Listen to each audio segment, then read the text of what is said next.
àwọn ará social media ṣá ṣe rí fídíò tẹ wò tán yìí òun làwọn kan ń gbé kiri lórí Facebook àti TikTok tí wọ́n fi ń pariwo wípé a ti yan Awujale elect. In fact àwọn kan dìídì ṣe show lórí ẹ̀ tó sọ pé a ti yan Awujale tuntun o but nǹkan tó ṣẹlẹ̀ kọ́ nìyẹn ṣé bẹ́ẹ̀ rí pé nìyí kọ́ lọ kí àwọn èèyàn ní bóyá bíi family compound wọn ni ẹ rí i pé lóòótọ́ wọ́n kí wọn pé kábíyèsí o but tí ó bá ti di pé wọ́n ń dupò ọba báyìí àwọn tó bá jẹ́ supporters èèyàn bọ́n ṣe máa kíyàn nìyẹn until tí wọ́n bá fa ọmọ oyè sílẹ̀. So yes, Prince Abimbola Onabanjo is one of the favourites àwọn èèyàn tí wọ́n ń du oyè Awujale yẹn ṣe mọ̀ pé nígbà kan mo sọ fún yín pé wọ́n ní àwọn tó ń du oyè yẹn wọ́n tó 40 right but wọn ò tí ì fa èèyàn kan sílẹ̀ pàtó wípé òun ni ó máa jẹ ọba ṣé you understand. In fact Monday tá a máa mú ọ̀túnla yìí ni àwọn Fusegbuwa family sì fi fà sílẹ̀ pé àwọn máa lọ ṣe nomination. ṣẹ́rí Monday tó kọjá lọ yìí on the 6th of January ní Ìjẹ̀bú-Òde local government tún kọ another letter sí wọn ṣé wọn pé previous letter tó ń kọ sí wọn yẹn wọ́n ti disregard yẹn ìyẹn ló fẹ́ fa wàhálà ńgbà yẹn tí Alhaji Washainde fi lọ sí court but later tó ń discover pé Lagos State Ogun State government fẹ́ kàn ti suspend the process yẹn tó fi withdraw case. Now wọ́n wá fún wọn new letter ní January 6th tó kọjá lọ yìí so new letter yẹn àwọn Fusegbuwa family wọ́n wá ṣe meeting lánàá wọ́n wá sọ fún àwọn ọmọ oyè wípé ọjọ́ Monday ọ̀túnla yìí ni àwọn máa fa àwọn ọmọ oyè sílẹ̀ tó bá dẹ̀ fa ọmọ oyè sílẹ̀ kò ń ṣe pé wọ́n máa fàyàn kan sílẹ̀ àwọn máa fa àwọn kan sílẹ̀ àwọn afọbajẹ náà máa ṣiṣẹ́ tiwọn ṣé you understand táwọn afọbajẹ bá ṣe tiwọn gọ́vnà ló máa wá sọ wípé ó dáa o mo ti fohùn tẹ̀ sí o kẹ́ tó wá ṣẹ̀ṣẹ̀ wá sọ wípé èèyàn kan ni Awujale elect ṣùgbọ́n àwọn èèyàn láìkí ọmọọba Abimbola yìí lórí social media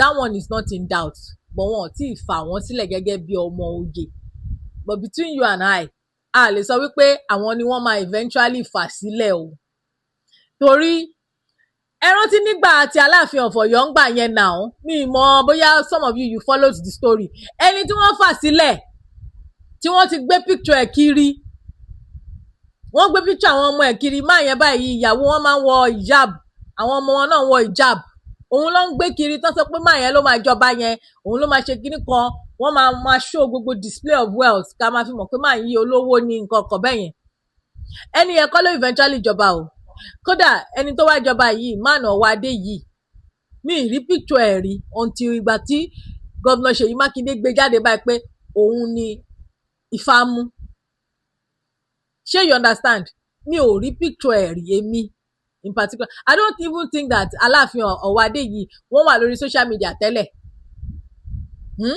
so ẹ má lọ fọ́ yeah a lot of people on social media young people in fact àwọn obìnrin ẹ̀yin obìnrin ẹ useless gan ẹ ti fẹ́ lọ máa toast ọmọọba Abímbọ́lá mo rí comment o àti blogger kan sọ wípé òun fẹ́ lọ dolórí níjẹ̀bú-Òde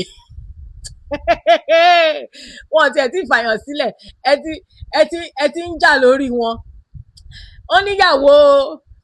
wọ́n níyàwó and he's been married for ó dà pé kíní tí mo rí lórí page wọn yàtọ̀ 2023 ẹni yìí wọ́n ń ṣe 16th anniversary mo wá mọ̀ bóyá 16th anniversary tó bẹ̀rẹ̀ sí ní déètì ni àbí 16th anniversary ìgbéyàwó but wọ́n níyàwó wọ́n dẹ̀ láwọn ọmọ so ẹ má lọ wá ẹ má máa pariwo pé kíníkan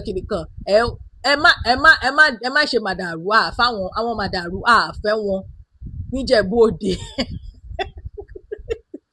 wọ́n níyàwó and in this day and age kò ń ṣe dandan wípé ẹni tó bá jọba ó gbọ́dọ̀ fẹ́ yàwó méjì so ẹ lọ jókòó wọ́n ti níyàwó tiwọn though I can see that he's a handsome man and based on his profile it appears that he is well qualified to become the Awujale ṣùgbọ́n between you and I àti ìmọ̀ bí ọjọ́ Monday yẹn gan tó máa gbódúkọ jáde a kò máa rí àwọn tí wọ́n ti ṣe mọ̀ wọ́n máa select àwọn kan ní ìmọ̀ iye èèyàn tó máa select pé òkè àwọn eléyìí la fà á lẹ̀ o kó tó di pé àwọn afọbajẹ máa ṣe tiwọn then governor á ṣe tiẹ̀ ṣé you get so gbogbo eléyìí tẹ́ ẹ̀ ń sọ yìí I don't know ẹ̀yin lọ mọ̀ ọ́ because mo ti rí pé àwọn bloggers kan tán tí ì sọ pé àwọn lọ́ fà á lẹ́gàn àwọn gan wọ́n ti ń pọ́n máa yí ilé wọ́n tán ti ń ṣe show tán sọ pé Awujale àwọn lè gíníkan kìnìkan I think maybe based on his age sha because they said he's in his 40s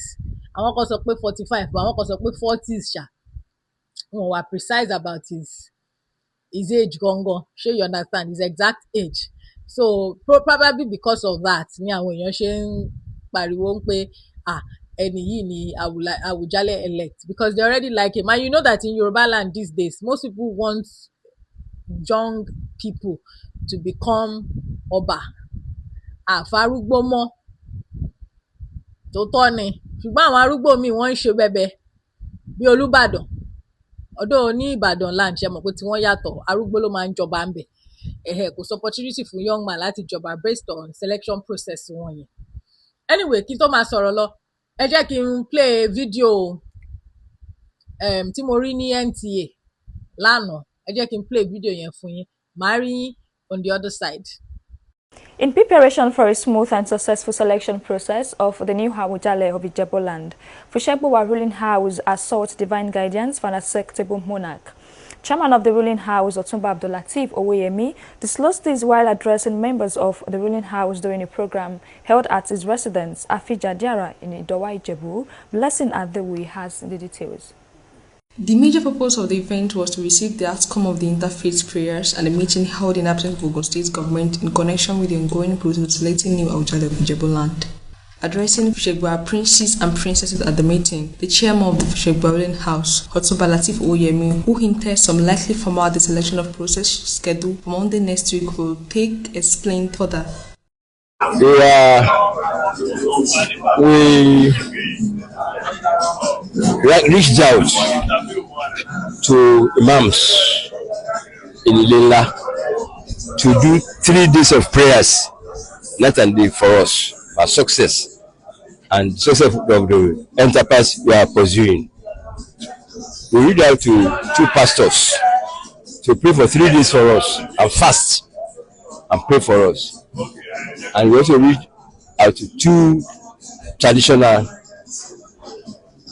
experts to pray for us and to divine for us about what will be the outcome of all our efforts in selecting an Awujale. Is the projections we had in 2017 still valid? And they came back and said the next Awujale will change the whole of Ijebuland forever. And today's event is out of the advice of those spiritual people that today, on Thursday, the end of the prayers by the 3 groups, we should sacrifice and pray for all the children of the Barodi house.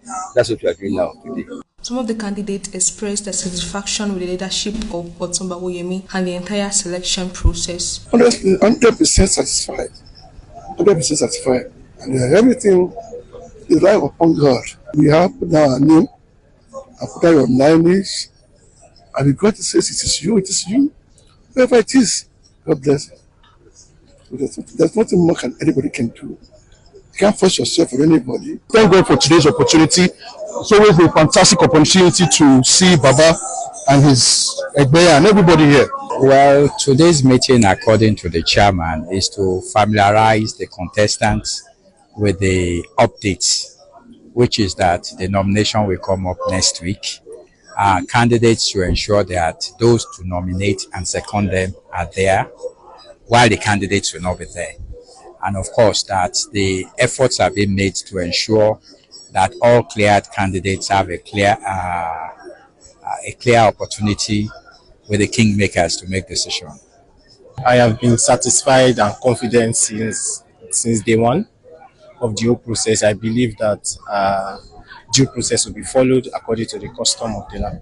Very, very satisfied. And I think the leaders are creating an atmosphere where there will be free and fair process in order to choose the rightful Awujale. They pledge their loyalty and support to whoever eventually emerge as the chosen candidate and promised to work together in the interest of peace, unity, and the overall development of Ijebuland. ṣé bẹ́yìn náà ti fetí yín gbọ́ ẹ dẹ̀ ti fojú yín rí. Ọjọ́ Monday tí ó ṣẹ̀ṣẹ̀ Monday tó ṣẹ̀ṣẹ̀ lọ yìí ní Ìjẹ̀bú Òde local government ṣe kọ lẹ́tà tí àwọn Fusegbuwa wípé 14 days yẹn ti bẹ̀rẹ̀ sí ní máa count. Ṣé mọ̀ pé previously wọ́n ti kọ́kọ́ fún wọn ní 14 days kan tó dá wàhálà lẹ̀ tí Ogun State government fi cancel ẹ̀. You know it was on that basis ni Kwame fi lọ sí court, but later tán wá rí wípé government fẹ́ kàn ti cancel process yẹn, so kò sí case táwọn fi withdraw case wọn. Àmọ́ new 14 days ní Ìjẹ̀bú Òde local government ṣẹ̀ṣẹ̀ fún àwọn Fusegbuwa ní on the 6th of January tó kọjá lọ yìí. So on the 12th, which is Monday tá a máa mú ní ọ̀túnla yìí, ni àwọn Fusegbuwa fúnra wọn dẹ̀ ti wá fi sílẹ̀ pé àwọn máa fi nominate. Ṣẹ́mọ̀, they want to do it like 1 week ahead. Ṣẹ́mọ̀ pé mi náà sọ ń gbà yẹn pé ìtọ́ṣe last yẹn gan process yẹn ó wà kind of cumbersome bákan and then wọ́n ti fọ̀rọ̀ yẹn falẹ̀ jù because àwọn fẹ́ ṣe nomination yẹn a day before kí kinní yẹn kó tó expire. Èmi gan sọ wípé ara nǹkan tí kinní yẹn gan ṣe dàrú nìyẹn pé kí ló dé tó ṣe jẹ́ pé wọ́n fẹ́ ṣe ní wọ́n fẹ́ ṣe ó ti wà too close to ultimatum tí wọ́n fún wọn. But thank God n sìn pé they've already put their house in order and now by Monday ọ̀túnla wọ́n máa lọ fa ọmọ oyè sílẹ̀. Meanwhile blogger tó kọ́kọ́ bẹ̀rẹ̀ sí ní máa hype ọmọ ọba Abimbola yìí kò kọ́ wípé wọ́n ti yàn án gẹ́gẹ́ bí Awujale elector. He was just reporting nǹkan táwọn gbọ́ lẹ́nu àwọn èèyàn wípé ẹni yìí favourite ni. Kò ń ṣe pé bóyá ẹni expressly sọ wípé ẹni tó máa jẹ́rìí, ṣùgbọ́n àwọn roadside bloggers tó jẹ́ pé àwọn ò ní kọ́kọ́ find out nǹkan tó ń ṣẹlẹ̀, àwọn ni wọ́n wá bẹ̀rẹ̀ sí ní máa celebrate that ẹni yìí ni Awujale elect. So báwo lè ṣe máa ń ṣe bẹ́ẹ̀ yẹn? Ṣé fẹ́ dá wàhálà lẹ̀ ni? On Facebook mo rí àwọn èèyàn ti bẹ̀rẹ̀, àwọn kan ti bẹ̀rẹ̀ sí máa kọ comment wípé even Abimbola himself knows that he is yet to be selected as the Awujale elect. So why are people rejoicing? That they should just calm down. And basically I also think that people should calm down.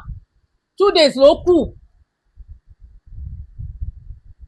2 days ló kù now. So ẹ má bà nǹkan jẹ́ fún Prince Abimbola Onabanjo. Èmi ò sọ wípé Prince Abimbola Onabanjo ò deserve láti jẹ oyè yìí o. Don't misquote me o. Sure you understand? He's a young man and from his kí ló ń pè CV, it appears as if he is qualified educationally, professionally, àti wípé ọmọ Fusegbuwa gangan náà ni Abimbola Onabanjo yìí. And of course mo tún ti gbọ́ pé he's actually a philanthropist. So based on all of that, ó tún ní connection pẹ̀lú Lagos State government. You know, èèyàn tó bá dẹ̀ ti ní connection pẹ̀lú Lagos State government, we assume that ó ti ní connection from the top ni. So yeah, he is qualified to be, and he might actually be. He's also a young man. He's 45. So a lot of people, they are rooting for him because of his age. Okay, but there are other people too tí wọ́n qualify.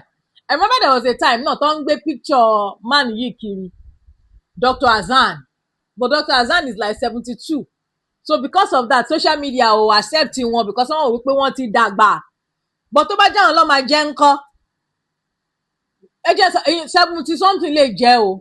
Though èmi náà bí mo ṣe jókòó sí báyìí, mo prefer kó jẹ́ a younger person ló máa jọba than kí bàbá 60 àbí bàbá 70 something kó jẹ́. It was one of the reasons tí mo ṣe support King Wasiu Ayinde Marshal apart from pé wọ́n fẹ́ lọ ṣàṣàwọ̀ sínú ẹbí Fusegbuwa tẹ́lẹ̀ náà. But ẹ jẹ́ ká máa calm down. Nígbà kan náà ṣe lọ gbé story kan jáde tó sọ wípé máa nǹkan kìtẹ̀ lórúkọ àwọn yẹn náà, wọ́n sọ pé ọmọ Odò Ògbólú ni àwọn náà wá fẹ́ lọ ṣàṣàwọ̀ sínú Fusegbuwa láti jọba. Mo rí Balógun Èkó, òun náà jáde ó ní lágbájá má ṣe kinní kan o, President Tinubu ò wà interested in oyè Awujale yìí o, ẹ má lọ lo torí ẹ jẹ́ APC kẹ wá máa fi ṣe gbogbo àwọn nǹkan tí ò tọ́. and nígbà tí yẹn náà jáde some people in fact the kind of comments tí mò ń rí lọ́ndà social media ní under post yẹn I was like àwọn wo rèé wọ́n wá rí àwọn Yorùbá people tó ń sọ wípé nígbà tó jẹ́ Àwùjalè of Ìjẹ̀bú land ni it means that gbogbo ọmọ ọba ní gbogbo Ìjẹ̀bú land apart from Ìjẹ̀bú Òde ni wọ́n ní right láti wá lọ du oyè yẹn ṣé ẹ máa ń lo ọpọlọ yín ṣá mi ìtẹ̀mọ̀ nǹkan tí mo ṣe show yẹn gbà yẹn I think other things kàn occupy mind mi ni tí mi ò ṣe show yẹn I saw comments like that and I was like kí lẹ̀yin èèyàn ń rò tẹ́ ẹ ṣe máa sọ pé torí wọ́n ti jẹ́ Àwùjalè of Ìjẹ̀bú land gbogbo ọmọ ọba ní gbogbo Ìjẹ̀bú ni wọ́n lẹ́tọ̀ọ́ láti wá jẹ́ of course the man later came out to say that ọmọ Fusegbuwa gangan làwọn níjẹ̀bú Òde mi mọ àwọn èèyàn tó kọ́kọ́ ń gbé kọ́mẹ̀ntì rádaràda yẹn tẹ́ kọ́kọ́ ń gbé so inú yín máa dùn kó fẹ́ jọba nílùú tiyín kéèyàn kan wá sọ pé torí òkè ń sìn ká sọ pé bí Ọ̀yọ́ ṣe wà yẹn Aláàfin of Ọ̀yọ́ jèbí Aláàfin sọ pé gbogbo Yorùbá land lòun jọba lé lórí wáyé tó ṣe jẹ́ pé tán bá fẹ́ jẹ Aláàfin gbogbo àwọn ọmọ ọba ní gbogbo Yorùbá land tán láwọn jọba lé lórí yẹn wọn ò lè wá ní àwọn náà fẹ́ máa dupò Aláàfin ṣé understand in the first instance ọ̀rọ̀ ti pé Awùjalè of Ìjẹ̀bú land yẹn story ni àpọ́nlé ni title yẹn is just Awùjalè of Ìjẹ̀bú Òde bọ̀ṣẹ́ mọ́ káwọn politician wọ́n ti láìkì kan máa ṣe àwọn nǹkan kíní jù the only thing tán fífi Ìjẹ̀bú land sí ni pé torí wọ́n ń ṣà láti jẹ́ ká mọ̀ wípé Ìjẹ̀bú Òde ni senior gbogbo Ìjẹ̀bú kò mí pé ọba yẹn ó ba lérí gbogbo àwa Ìjẹ̀bú tó kù ọmọ Ìjẹ̀bú Òde ọmọ Ìjẹ̀bú gbólèmí tí mò ń sọ̀rọ̀ yìí àwa náà dẹ̀ lọ́ba ọba wa Orímolúsì ni òun ni ọba gbogbo Ìjẹ̀bú Gbó ṣùgbọ́n within Ìjẹ̀bú Gbó yẹn a tún ní àwọn ọba kéréje tọ́wọ́n náà ní jurisdiction wọn so ẹ má dá wàhálà lẹ̀ pẹ̀lú ọ̀rọ̀ Àwùjalè yìí ẹ jẹ́ kí àwọn ọmọ oyè kí wọ́n fa ẹni tí wọ́n fẹ́ fà sílẹ̀ tí wọ́n bá fà wọ́n sílẹ̀ tán àwa orí social media a lè wá máa comment lórí ẹ̀ bóyá I like ẹni yẹn o bóyá I like you whatever comment but the thing is that a ní ẹ̀tọ́ láti determine ẹni tó máa jọba fún wọn a lẹ́tọ̀ọ́ o story gbogbo ìtẹ́ ń sọ yẹn oh he's a young man yes we know he's just 45 he's an handsome man kódà àwọn kan tún ti assign ara wọn gẹ́gẹ́ bí olórí wọ́n ti bẹ̀rẹ̀ sí ní máa crush on ọmọọba Abimbola Onabanjo yìí but mi ní parọ́ the guy is handsome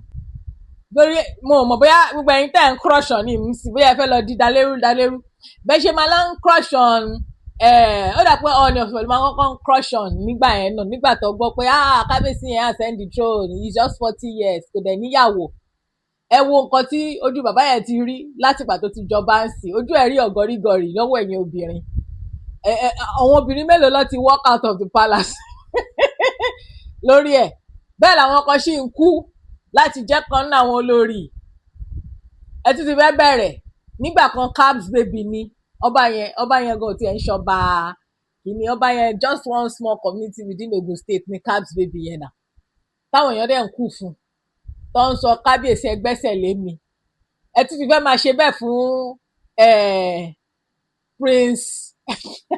Prince Onabanjo I will not refer to him as the Awujale elect until tí wọ́n bá sọ wípé òun ni wọ́n fà sílẹ̀ ṣé you understand tí gọ́ọ̀mẹ̀ntì ni tí gọ́ọ̀mẹ̀ntì bá ti fà á sílẹ̀ pé ẹni yìí òun la yan o ìgbà yẹn èmi náà máa wá ṣe oríṣiríṣi fídíò nípa arákùnrin yìí but before then wọn ò tí ì fà wọ́n sílẹ̀. Anyway, that being said èmi náà ò ní parọ́ Prince Abimbola Onabanjo lèmi náà dìbò fún tó bá jọ máa ní ká dìbò ní ṣùgbọ́n a mọ̀ pé gbogbo ìta ìṣe lórí social media yìí akọ̀ọ̀rọ̀ ojọ́ ni atótónu lásán ni kò sẹ́nibọ̀dì tó béèrè opinion wa kò dẹ̀ sẹ́nibọ̀dì tó sọ fún wa wípé a máa lọ opportunity láti dìbò àwọn Fusegbuwa ló máa fa ọmọ oyè wọn sílẹ̀ but still let me read out àwọn post tí mo rí nípa Mr. Abimbola Onabanjo tí mo fi lọ fún wọn but I must say that age wọn gangan ló kọ́kọ́ attract me because it's 45 right I'm also one of those people tó wò pé kọ́ fi ọmọ kékeré jọba, but just like you, èmi gan fúnra mi ò ní power láti force àwọn ará Fusegbuwa wípé ẹni báyìí lẹ gbọ́dọ̀ fà sílẹ̀. But post yìí was written by Mr. Abiola Olatunde Aloba. Wọ́n ti kọ́kọ́ ṣe post kan, I think about 4 days ago, where he said that Ijebu voices are rising in support of Abimbola Onabanjo, you know, the young, quiet philanthropist. His profile seems, you know, very shiny. Let me put it that way. But then, if you read the profile of Dr. Azan as well, you'll probably choose him over Abimbola's role. My opinion. It's just that, like I said before, Dr. Azan is, you know, above 70, and so because of that, I will not be showing my support behind him. But again, I post, you know, only Awujale crown and stole. Omoba Abimbola Onabanjo writes quietly. Is this the man of the hour? In the quiet corridors of Ijebu land, where tradition breathes through ancient drums and the whispers of history stirs the air, this young man's name is finding rhythm amongst the murmurs. Omoba Abimbola Onabanjo. Who is he? He's a young man of charm and some mystery, a familiar face, but not unnecessarily familiar, yet whose name now flutters through conversation like a riddle waiting to be solved. Since the passage of the illustrious Alayeluwa Oba Sikiru Kayode Adetona or Gbagbatu, Ijebu land has stood still. Noble heads bowed, hearts heavy with reverence. But as the days creep towards the end of January 2026, when the nomination by the ruling house would happen, whispers grow louder. Who shall wear the beaded crown after all? Amongst those whispered names, Bimbo Onabanjo's name emerges. A man whose story is still a silhouette against the glowing backdrop of royal anticipation. Handsome, composed, and notably youthful. Said to be in his early 40s, he is reputedly wealthy, quietly connected, and married to Tolu Onabanjo with a young family of his own. So gbogbo ẹ̀yin tẹ́ ẹ fẹ́ di olórí, ṣé ti gbọ́, he has a wife and his wife's name is Tolu Onabanjo. In fact, I was on his wife's Instagram page yesterday. Mo mọ̀ bóyá kí n gbé, ẹ má worry, tó bá yẹ pé àwọn náà fi jẹ kíní gbogbo ẹ̀ la máa gbé jáde fún yín. According to those who know him very well, the following adjectives describes his character traits: humility par excellence, resilience, sound, and much more. He is the man behind Extol Security Services, wow, KML Oil and Gas, Clean Steps Limited, Saint Arcade, and various other successful companies. Wow. In fact, that's impressive. He is believed to be a familiar presence on Lagos social scene, but he isn't known to be frivolous in any way. He has been described as a property investor, holding quiet stakes in Ikoyi and VI Lagos, with strong ties with the Lagos state government, as he was a very loyal staff of Governor Babajide Olusola Sanwo-Olu for several years. He voluntarily resigned to face his business several months ago. So is it that he started all those companies while he was still working with the Lagos state government? Interesting. But in this royal contest, pedigree is the compass. From all indication, he hails from the Fusegbuwa ruling house, the very branch entitled to present the next Awujale. His dad, Mr. Dipo O. Onabanjo, a member of the famous Island Club, used to be a photojournalist at Daily Times of those days. Oh, the young and quiet man of timber and caliber writes moving. Only more in messages. Me. Story yìí pọ̀ o. More in messages. Wada. Comment please. So this man too fine to become king because women will not allow him to rest though. Instead, let them restore K1. Wasiu wey no like women o. Ijebu people, I plead on behalf of Oba Orin, the ultimate. Wasiu jare. Orí ẹni yìí ti gbálẹ̀. Ṣé King Wasiu Ayinde ni ò wá ní ìyẹn ni ò wá láìkí obìnrin? In fact, mo nílò láti lọ ka kíni tó kù o. I think it should be on Instagram. Ẹ fún mi ní give me a minute. Let me máa wá page yẹn Mastro Media. Yeah, this is it. Okay, let me see bóyá. Okay. Oh, then wo end yẹn náà kí n tó wá lọ. The young and quiet man of timber and caliber rides moving. Okay. Moving softly, quietly between Abuja, Lagos, Ogun, gathering whispers, weaving influence, intricately like spinning a web, silkily, preparing for when the trumpet sounds and the process to crown the Awujale begins. For now, the palace remains silent. The air thick with speculation, but soon the masquerade will dance and every hidden step will come to light. The kingmakers have their task to perform. Not a joke at all. I do not envy them. To discern not just a name, but a destiny. And when they choose, may wisdom sit beside them, for history never forgets. Now, before kí Mr. Aloba tó ṣe post yìí, wọ́n ti kọ́kọ́ ṣe post kan tẹ́lẹ̀. Okay, that was 3 days ago. Let me read out that one. Only Ijebu voices rise. Educated successor from Fusegbuwa demanded as spotlight falls on Omoba Abimbola Onabanjo.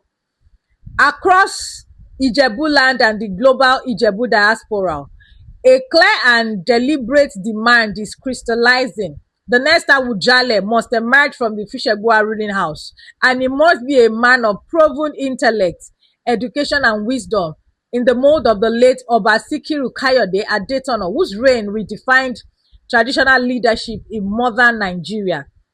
A Broadway TV investigation reveals a rare convergence of opinion among traditional authorities, professionals, educators, and youth leaders.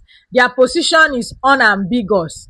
The Awujale stool is not merely a cultural relic, but a strategic institution, one that requires a monarch capable of engaging tradition with intelligence and navigating the complexities of a rapidly evolving world. Time and again, respondents pointed to the late Oba Adetono's enduring legacy, his confidence rooted in knowledge, his authority strengthened by education, and his global relevance forged through exposure.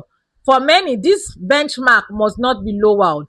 With this unfolding discourse, Omoba Abimbola Onabanjo wanted to tag page wọn fún wa. A prince of the Fusegbuwa ruling house has emerged prominently in public consideration. He holds a BSc honors in banking and finance from LASU and has undertaken advanced executive education at Harvard Business Studies and other elite global institutions. Observers argue that this blend of scholarship and professional experience aligns seamlessly with the intellectual expectations historically attached to the Awujale throne. Speaking pointedly to Broadway TV, Chief Adewale Ogunyemi framed the issue without equivocation. The late Awujale was confident, wise, and educated. The next king must reflect that same balance of knowledge and tradition. From the academic community, Mrs. Morenike Balogun, an educationist, reinforced this stance. Omoba Abimbola Onabanjo has the training and exposure to lead Ijebu land in a changing world. That is exactly the profile we need. Youth leaders also weighed in, stressing relevance across generation. Mr. Babatunde Olayinka, a youth advocate,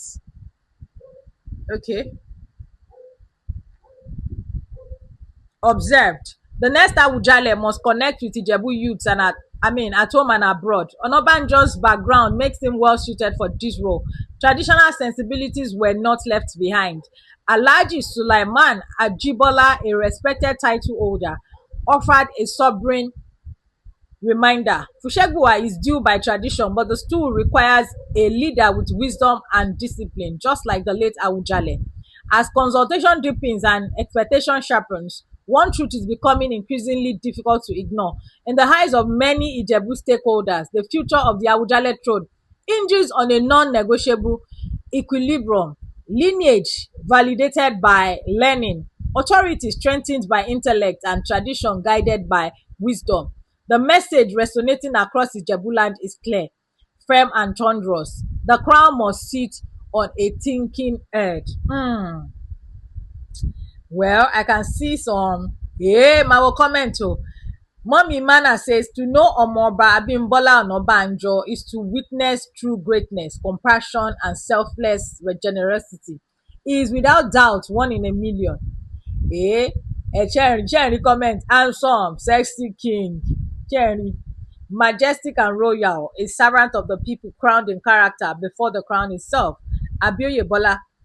Oh, Super Check says a king with compassion. Oyenuga Favor says yes, so the crown fits perfectly here. Well, let's see, Sha. Some people are already calling him Kabiyesi, but some people say he's already kinging. Some people say he's the chosen Awujale by Halale. Some people are saying that he's got class and steez. They cry, no be that other human. Who is the other human? You people, Well, some people say he relates well with elders, youths, and leaders alike, making him a bridge between generation and a symbol of unity. Okay, so, maybe Abimbola Onabanjo is well loved, by the people of Ijebu Ode. I don't know. The comments are positive, but I know that some of the people that commented under that post are not necessarily from Fusegbuwa or Ijebu Ode. They just commented because they like his teas. Let's put it that way. However, I must say something here. The process is going to begin on Monday. Hopefully, he will be nominated. But even if he is not nominated, whoever they nominate, nǹkan tó important gẹ́gẹ́ bí àwọn náà ṣe kọ sí ìbàyìí náà ni pé kárí ọba tí ó máa fi tradition is important to me o. Ṣẹ́rí gbogbo accolade tí wọ́n ń fún ọba Adétọ̀nà yẹn, as much as I agree with it, the fact that wọ́n lọ jẹ́ kí wọ́n lọ ṣe law tí wọ́n fi ensure wípé ìṣẹ̀ṣe kan lọ́ fi ń install ọba mọ́ kò dùn mọ́ mi nínú. But mo mọ̀ pé àwọn nǹkan wà tí the late Awujale tí àwọn achieve tó dẹ̀ jẹ́ wípé nílẹ̀ Yorùbá yìí àwọn ọba tí wọ́n achieve irú ẹ̀ wọ́n ṣọ̀wọ́n. So let the best man that can give Ijebu land what we want, let the person kó jẹ́ òun ni wọ́n máa choose. Shey you understand? I won't say more than that, but you guys let me know your thoughts in the comment section. Màá rí yín ní ìgbà mìíràn. Ó dàbọ̀. May the best man wins. And of course, as soon as mo bá ti gbọ́ nǹkan tó ṣẹlẹ̀ lọ́jọ́ Monday, I'll let you guys know about it. Until then, see you guys.